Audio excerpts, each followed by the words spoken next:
Hello, magandang hapon dito sa Canada guys. Ang pag-uusapan natin about sa mga card. Depende ano yung hawak nyong card guys. Mag-ingat kayo sa credit card guys lalo na kayo ay pumupunta sa mall at mahilig kayong mag-shopping ng mga damit o mga material na bagay, lalo na ito ay nag-sale or nag-bargain. Lalo naman tayo mga Pilipino ay ugali natin yung bumibili pag may nag-sale, punta tayo doon ganyan, o 'di ba? Karamihan mga Pilipino 'yan ang ugali.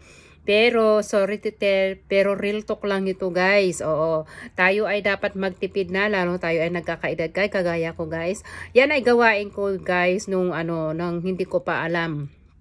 The more na nadadagdagan ang ating edad guys, the more naman tayo ay nagmamature. So, kailangan na magtipid kasi hindi natin alam pagdana natin saan tayo dudukot ng pera. Dapat may saving kasi hindi forever ay may tutulong sa'yo. Even though na mayroon kang kaibigan, mayroon kang pamilya, mayroon din silang pangangailangan araw-araw. Hindi tayo lagi nakadepende guys kasi taon-taon guys ay nadadagdagan ang ating edad kasi hindi natin pwedeng ma-excuse yan guys. Lahat tayo ay nadadagdagan ng edad na isang taon every year. So kailangan natin magtipid. Mag-ingat po tayo sa pag-swipe ng credit card guys, lalo na yung mga laging nagsha-shopping, pumupunta sa mall guys.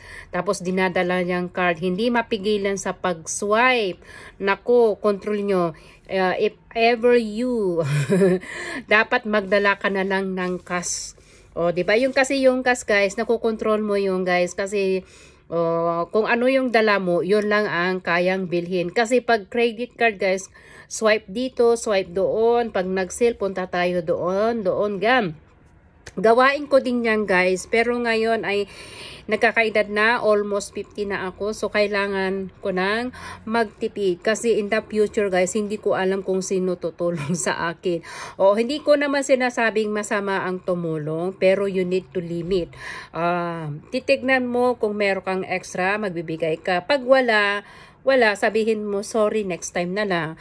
'Di ba? Kasi kailangan natin may limit ang lahat. Kasi kailangan mo rin parang ganito, para sa grocery, sa kuryente, sa bills, ganyan. Hati-hatiin mo siya. Kung mayroon kang extra, pag nahati mo na guys lahat ito, yung mga sinasabi ko dito, dapat din may extra ka. Kung sino yung lumalapit sa iyo at nangangailangan at meron lang naman extra, pwede mong ipahiram. Pero pag wala at eksakto, pero pwede mo naman i-explain sa kanya na wala kang extra para hindi naman siya mapahiya. So, ganito guys inuulit ko, mas maganda na meron tayong cash or cash na pera, cash na money. Pag pumupunta tayo sa mall guys, wag po kayong magdadala ng credit card kasi ipapahamak nyo ang inyong sarili. Hindi yung mga friend mo, hindi yung nanay mo ang magbabayad ng utang, kundi ikaw. Kasi laging swipe dito kasi ugali ng Pilipino talagang ganyan.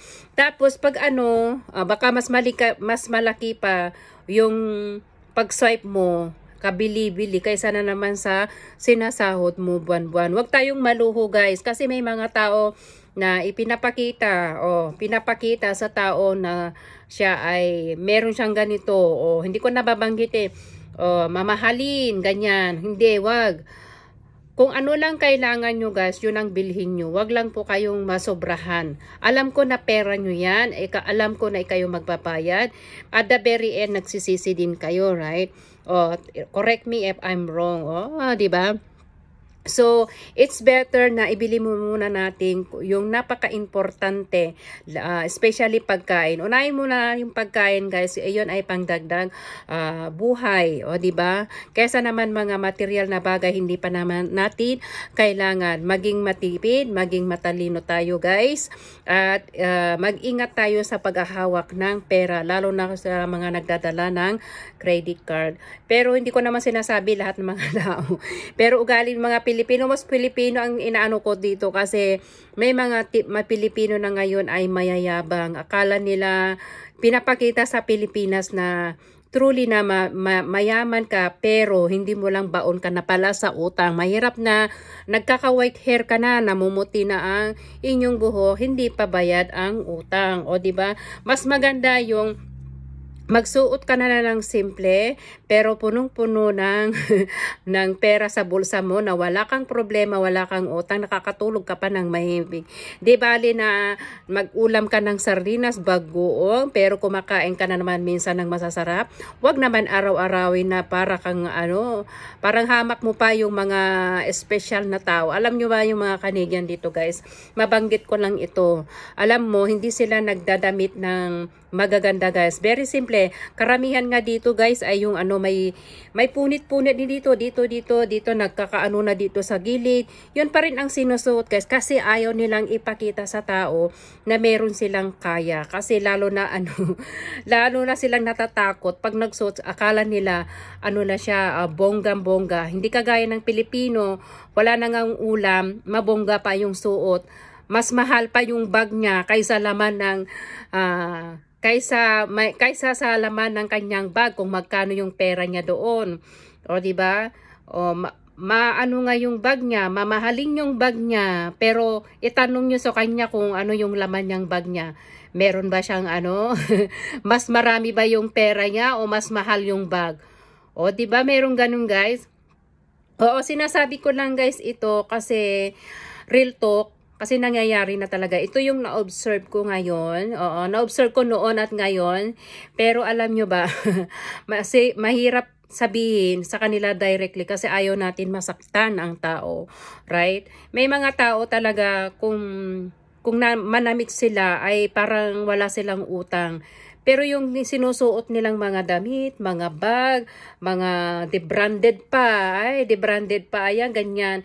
Pero yan ay galing sa utang. Alam nyo yung utang guys na hindi alam ng Pilipinas yan. Swipe dito, swipe doon, yung credit card nyo guys. Mag-iingat kayo. Pero sorry to tell, karamihan dito mga Pilipino ay maaangas na. Maaangas ang Pilipino guys. Ay naku, na-observe ko na yan. Di lang ako nagsasalita. Kung mag-ano sila, para silang yaman-yaman. Pero nakikita nila sa Pilipinas, ay mayaman na ba sila? May kutse, may ganito, may ganyan. Pero hindi nyo alam na malaki ang utang nila. Oo, maputi na ang buhok nila, hindi pa bayad sa utang. Diyos ko Lord. Ayan. Ingat-ingat lang po kayo sa mga ganyang bagay guys. Sana ay magising kayo guys. Hindi ko kayo pinapatamahan pero wala akong sinasabing pangalan dito, pero real talk lang ito kasi ito na ang nangyayari. Pero alam mo sa sarili mo kung ikaw ba ay isa sa mga sinabanggit ko. Kung matamaan ka sa sinasabi ko, sorry, tabi-tabi na lang po. Bato-bato sa langit pag tinamaan ay wag magagalit. Okay guys? Okay, see you to my next video at sana ay mag-comment kayo, mag-react at i-share nyo ang video pag nagustuhan. Salamat at mag-ingat po tayong lahat. Bye-bye for now. Mwah.